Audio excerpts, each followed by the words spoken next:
brought to you by Silver Pumps. Top quality और consistent performance के लिए सिर्फ सिल्वर पंप्स, नाम याद रखना। बीजेपी के प्रदेश अध्यक्ष मोहनलाल बड़ोलिया हमारे साथ मौजूद हैं।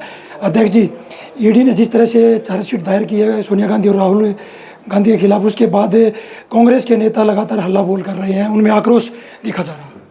ये चार्जशीट तो बहुत पहले हुई है, बहुत पहले कई घंटों की पूछताछ भी हुई है। और जब भी कोई कार्रवाई इस प्रकार से होती है तो तुरंत उस केस को नया बनाने का प्रयास करते हैं।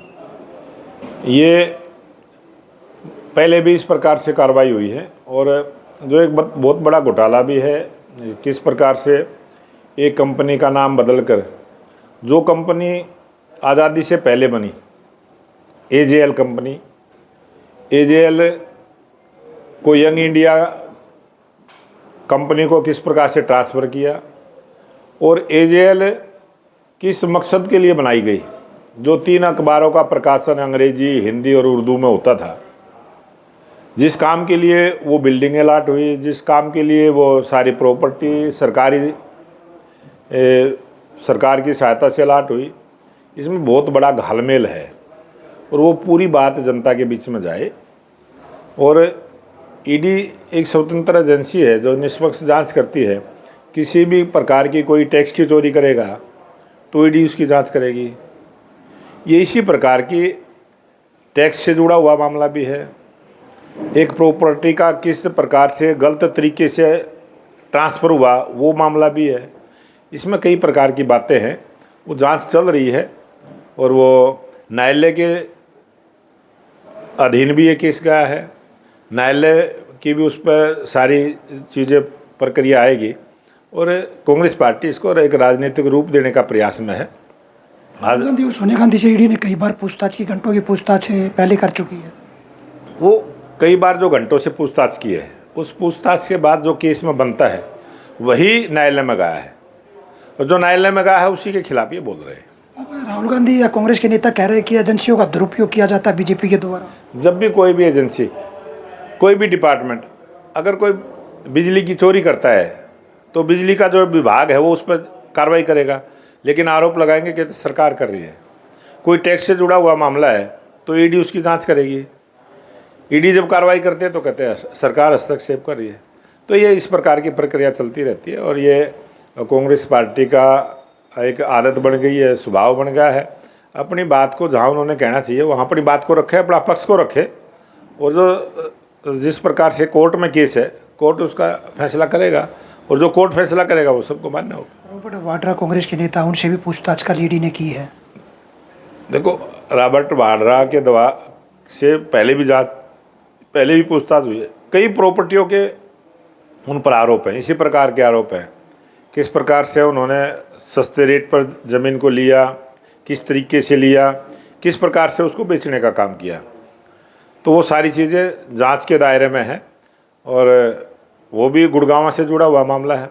ये नेशनल हेराल्ड का अलग केस है, गुड़गांव प्रॉपर्टी का अलग केस है और कई केस है। वो सब अलग अलग समय पर अलग अलग प्रकार की जांच है, वो ईडी कर रही है। ये कांग्रेस के नेताओं के खिलाफ कार्रवाई होगी? नेताओं के खिलाफ कार्रवाई नहीं होगी। जो कोई गलती करेगा उसके खिलाफ कार्रवाई होगी। वो तो अगर वो किसी पार्टी का नेता भी है तो उसके खिलाफ भी होगी। ये कार्रवाई जो है, जो भी कोई भी गैर कानूनी तरीके से कोई भी काम करेगा, गैर कानूनी काम करने वाले प्रत्येक व्यक्ति किसी भी पार्टी का हो, सबके ऊपर कार्रवाई होगी। पीछे चुनाव के समय आपने यहाँ सोनीपत में ही देखा, हमारे बीजेपी के कई नेताओं के घरों पर छापे ईडी के रहे, तो क्या वो सरकार के कहने से थे?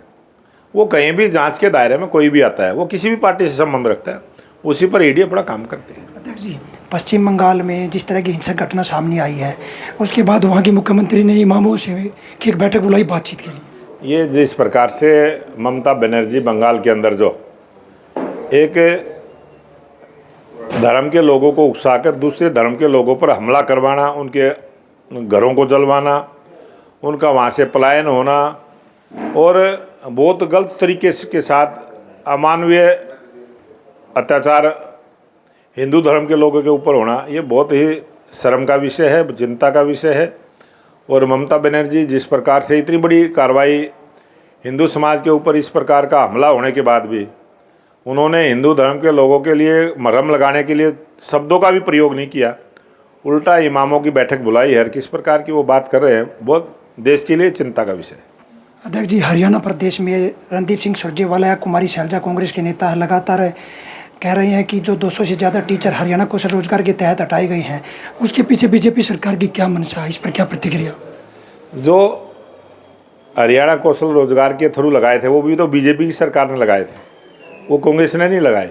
जहाँ टीचरों की आवश्यकता थी वहाँ लगाने का काम किया। अभी उनकी जगह कुछ पक्के टीचर भर्ती हुए हैं और कांग्रेस ने तो उनको भी रोकने का प्रयास किया। वो कोर्ट तक गए हैं। 25,000 भर्तियाँ, वो तो हमारे मुख्यमंत्री नायब सिंह सैनी जी ने जो जनता से वायदा किया था उसको पूरा करने का काम किया और बगैर पर्ची खर्ची के उनको रोज़गार देने का काम किया।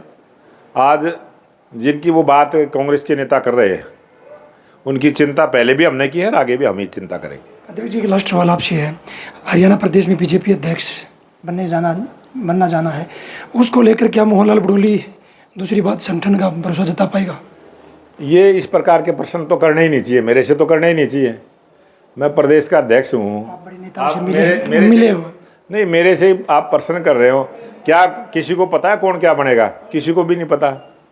भारतीय जनता पार्टी एक ऐसी पार्टी है, किस कार्यकर्ता को कब क्या जिम्मेवारी मिल जाए वो पार्टी के हमारे राष्ट्रीय नेतृत्व को पता है। वो जिसको भी जिम्मेवारी देंगे वो कार्यकर्ता उस जिम्मेवारी को निभाएगा। देखिए, हमारे साथ बीजेपी के प्रदेश अध्यक्ष थे, उनका कहना कि नेशनल हेराल्ड मामले में जिस भी नेता या किसी पार्टी के नेता ने गलती की है, कानून उस पर अपना काम करेगा।